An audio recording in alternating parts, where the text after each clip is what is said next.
అందరికీ జై శ్రీరామ్. ఇప్పుడు కొన్ని కొత్త రూల్స్లు కొత్త చట్టాలు తీసుకొచ్చారు అమిత్ షా గారు. ఆ చట్టం ఏంది, ఆ రూల్స్ ఏంది నేను చెప్తా వినండి.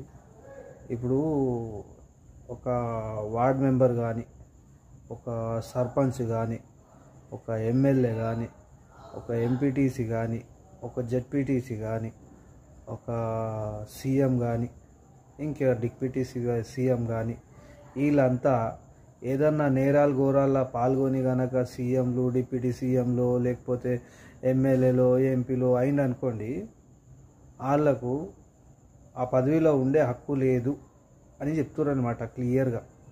ఏం చెప్తున్నారంటే, ఇటువంటి దొంగల్ని లంగల్ని తీసుకొని సీఎంలు, డిప్యూటీ సీఎంలు, ఎమ్మెల్యేలు, ఎంపీలు చేస్తే జనాలు ఏం గతి కావాలి?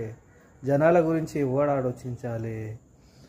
ఆలోచించినందుకే ఇప్పుడు ఈ దొంగలు లంగలు ఎవరెవరైతే సీఎంలు అయ్యారో, పీఎంలు అయ్యారో, ఇంకా ఎమ్మెల్యేలు, ఎంపీలు అయ్యారో, దొంగతనాలు చేసి కబ్జాలు చేసి నాకే పదవి ఉందని చెప్పి విర్రవీగుతారు కదా, వాళ్ళందరినీ పీకేసే పనిలో పడ్డారనమాట అమిత్ షా కాక. అమిత్ షా కాక ఏం చేస్తుండు? మన దేశాన్ని కాపాడుతుండు.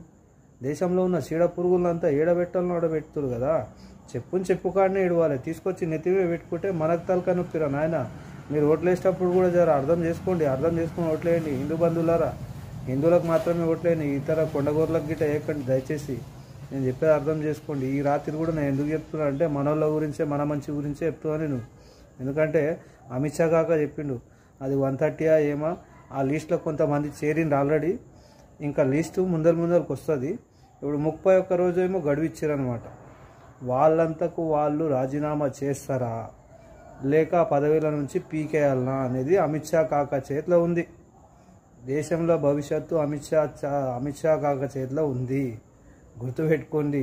ఎవరెవరైతే దొంగతనంగా వచ్చిరో అందరూ సాఫ్ అయిపోతారు. అమిత్ షా కాక అట్లా చేయడానికి కారణం ఏంటంటే, ఈ దొంగల లంగాల్ని పార్టీలో తీసుకొని టికెట్లు ఇచ్చి ఎమ్మెల్యేలను, ఎంపీలను చేసి, సీఎంలను చేసి, ఆ తర్వాత ఏమవుతుంది?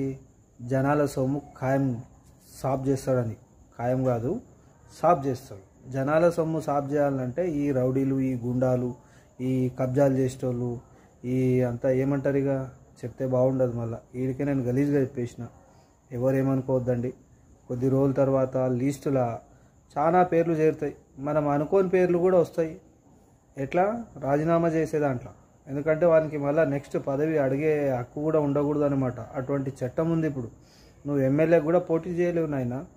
ఎందుకంటే నువ్వు దొంగలాగానే ఉంటావు. జైల్లో పోయి పడేస్తారు, నీకు తీసుకుపోయి జైలు వేస్తారు. అమిత్ షా కాక ఈ దొంగలంతా జైలు వేయడానికే రెడీగా